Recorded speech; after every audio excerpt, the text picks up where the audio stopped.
ভারতের সংসদে বাংলাদেশ নিয়ে আলোচনা, যা বললেন মমতা ও প্রিয়াঙ্কা গান্ধী।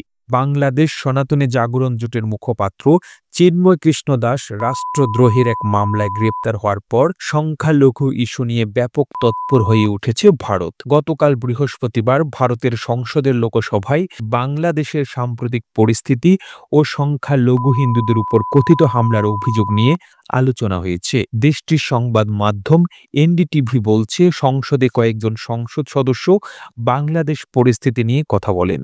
তারা জানতে চান, বাংলাদেশে হিন্দু মন্দির ও প্রতিমা ভাঙচুরের ঘটনা বেড়েছে কিনা। ভারত সরকার এই বিষয়টি বাংলাদেশের অন্তর্বর্তী সরকারের কাছে উত্থাপন করেছে কিনা। এমন প্রশ্নের জবাবে ভারতীয় পররাষ্ট্র প্রতিমন্ত্রী কীর্তিবর্ধন সিং সংসদে বলেন, বাংলাদেশে গত কয়েক মাসে হিন্দু মন্দির ও প্রতিমা ভাঙচুরের ঘটনার তথ্য শোনা গেছে। ভারত সরকার এই ব্যাপারে নিজেদের উদ্বেগের কথা জানিয়েছে, যার মধ্যে রয়েছে তাঁতীবাজারে পূজা মণ্ডপে হামলা, সাতক্ষীরার কালী মন্দির থেকে দুর্গাপূজার সময় সোনার মুকুট চুরির ঘটনা।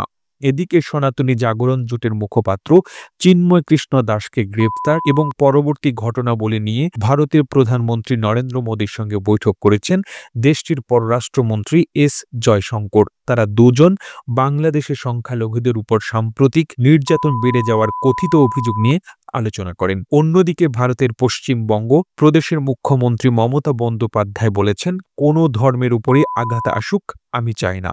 এখানে ইসকনে যিনি আছেন তার সঙ্গে আমার কথা হয়েছে। এটা যেহেতু অন্য একটি দেশের বিষয়, তাই কেন্দ্রীয় সরকারকেই প্রয়োজনীয় ব্যবস্থা নিতে হবে। এই ইস্যুতে আমরা কেন্দ্রীয় সরকারের পাশেই আছি। তবে এর আগে কংগ্রেস নেত্রী ও সদ্য নির্বাচিত সংসদ সদস্য প্রিয়াঙ্কা গান্ধীও বাংলাদেশের পরিস্থিতি নিয়ে এক্স হ্যান্ডেলে প্রতিক্রিয়া দেখিয়েছেন। চিন্ময় কৃষ্ণ দাসের গ্রেপ্তার ও সংখ্যালঘু হিন্দুদের উপর ক্রমাগত ঘটে চলা সহিংসতার সংবাদ অত্যন্ত চিন্তাজনক লিখেছেন প্রিয়াঙ্কা গান্ধী। তিনি আরও লিখেছেন, আমি কেন্দ্রীয় সরকারের কাছে আবেদন করব যাতে এই বিষয়ে হস্তক্ষেপ করা হয় এবং সংখ্যালঘুদের নিরাপত্তা নিশ্চিত করার বিষয়টি নিয়ে বাংলাদেশ সরকারের কাছে জোরালোভাবে তুলে ধরা হয়। প্রতিবেদনটি ভালো লেগে থাকলে আপনার ফেসবুকের টাইমলাইনে এখনই শেয়ার করুন। সেই সঙ্গে বিশ্ব বাংলার ফেসবুক পেজটিকে ফলো করুন ও বিশ্ব বাংলার ইউটিউব চ্যানেলটিকে সাবস্ক্রাইব করুন। আর আপনি বাংলাদেশের কোন জেলা থেকে এই ভিডিওটি দেখছেন আমাদের কমেন্ট করে জানান। আমরা পরবর্তী ভিডিওতে আপনাকে ধন্যবাদ জানাতে ভুলব না। এতক্ষণ বিশ্ব বাংলার সাথে থাকার জন্য অসংখ্য ধন্যবাদ।